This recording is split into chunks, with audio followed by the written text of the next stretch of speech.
Breaking news చూస్తున్నాం. సూర్యాపేట జిల్లాలో పారిశుధ్య కార్మికులు నిరసన బాట పట్టారు.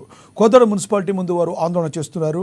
గత 6 నెలల నుంచి పెండింగ్లో ఉన్న జీతాలను వెంటనే ఇవ్వాలంటూ వారు డిమాండ్ చేస్తున్నారు. జీతాలు రాకపోవడంతో ఇంటికి రాయి పిల్లలకు స్కూల్ ఫీజులు కట్టలేక ఇబ్బందులు పడుతున్నామంటూ పారిశుధ్య కార్మికులు కంటతడి పెట్టారు.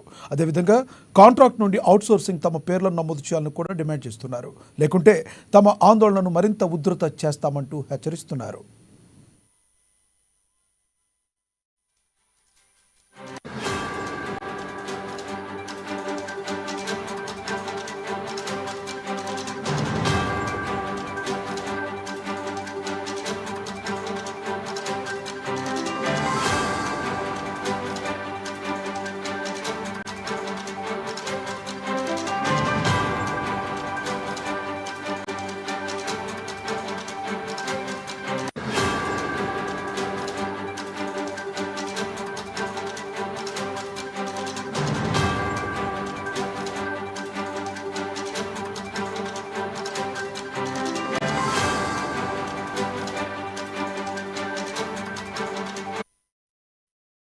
సూర్యాపేట జిల్లాలో పారిశుధ్య కార్మికులు నిరసన బాటపట్టారు. కోదాడ మున్సిపాలిటీ ముందు వారు ఆందోళన చేస్తున్నారు.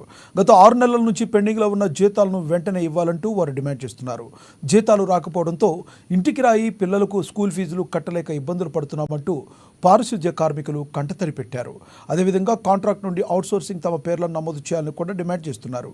లేకుంటే తమ ఆందోళన ఉధృతం చేస్తామని హెచ్చరిస్తున్నారు. ఇదే విషయానికి సంబంధించి మరింత సమాచారాన్ని మా ప్రతినిధి సైదులు అందిస్తారు. సైదులు చెప్పండి, ముఖ్యంగా ప్రధానంగా ఈ పారిశుధ్య కార్మికుల యొక్క డిమాండ్స్ ఏంటి? Thank you Lakshminath.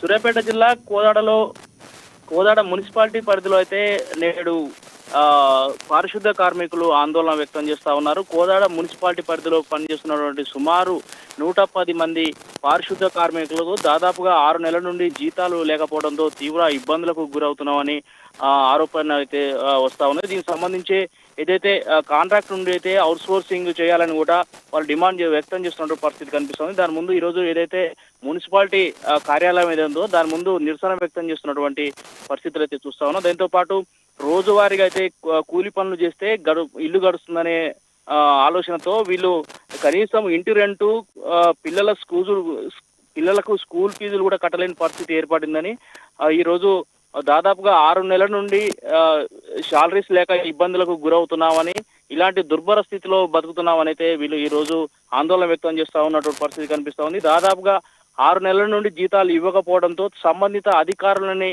ఎవరైతే పారిశుద్ధ కార్మికులు అక్కడ ఉన్నటువంటి అధికారులను అడిగితే దీనికి సంబంధించి బడ్జెట్ లేదంటూ కాలయాపన చేస్తున్నారని నేడు ఆవేదన వ్యక్తం చేస్తున్నటువంటి పరిస్థితి కనిపిస్తా ఉంది. Lakshminath, thank you Saidulu.